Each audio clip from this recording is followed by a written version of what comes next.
I fell in love with Russia when I first visited in the 1980s as a schoolboy. There was something epic about it.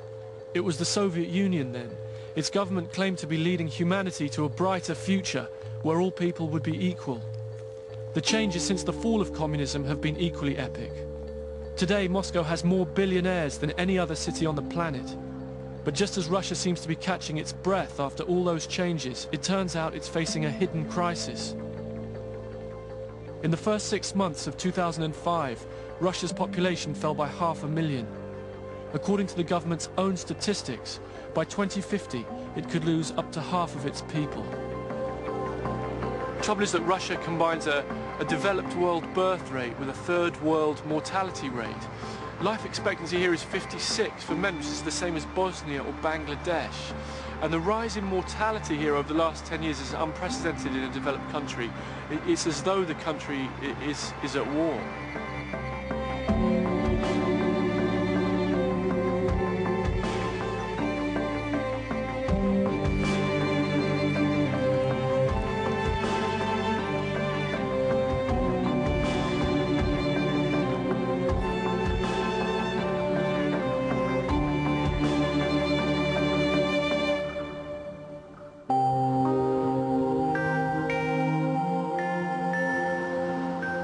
The end of communism took away everything this country was supposed to stand for. Now a new nation is emerging. I wanted to see if I could find out what kind of place it's becoming and why its people are dying in such numbers. My search took me through Russia's least reported territories to see what's become of its citizens. My name is Boris Dobryakov. Welcome, Иваново. Мы текстильный град. Нас называли русский Манчестер. When communism collapsed, it hit places like Ivanovo particularly hard. The central planners had decreed that this would be the textile center of the whole Soviet Union. Now half the mills are closed, and 2/3 of the population live on less than £60 a month. The plan was that by brutalizing the economy in this way, from 1991 onwards, having economic reform, throwing people out of work, that a Darwinian process would occur where the economically fittest would survive. Gradually, economic success would spread through the country and re-employ all the people who've been thrown out of work. Well, it's 15 years later, Poland's now a member of the EU. And where's Russia? This place looks like it looks like a bomb hit it in 1991 and everyone went away.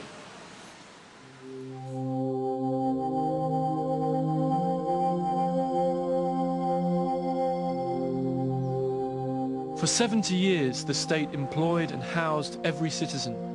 It may not have provided freedom, but it offered its people a sense of direction. Сынок, у нас раньше войны не было, сейчас бомб. Помойку, и люди спят в помойке. Правильно я говорю? Правильно я говорю?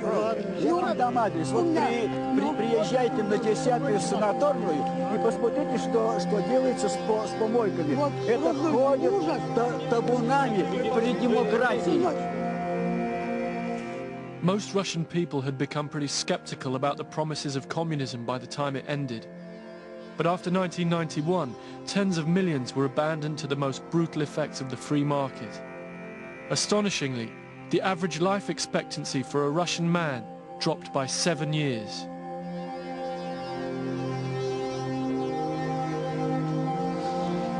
Я вижу лицо Пуканта.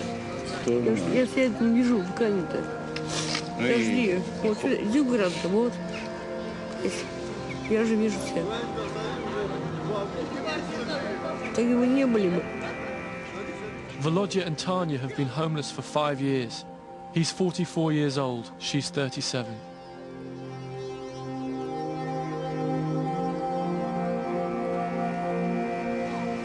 До этого работал официанткой. Ну, это же прошлое. Потом все спилось, честно сказать. Потому что он пил. А он Володя, почему вы? Что ты все не меняешь? Не надо. Говори правду, говори правду.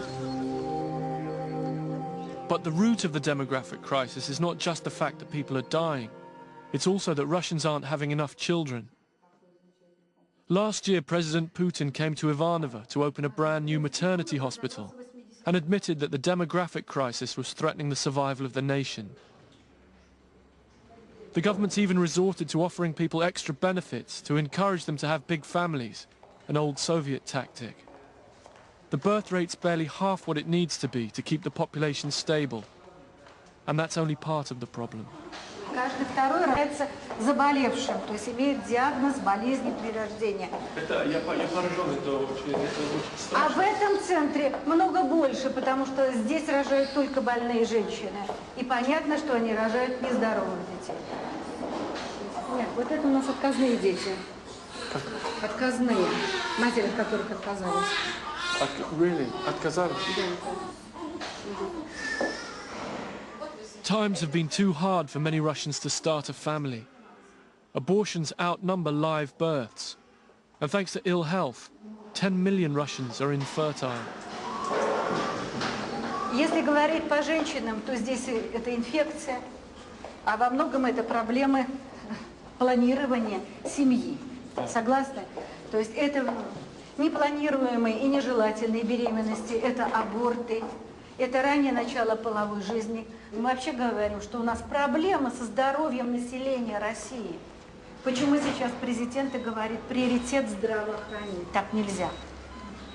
Здоровье, особенно родившихся детей.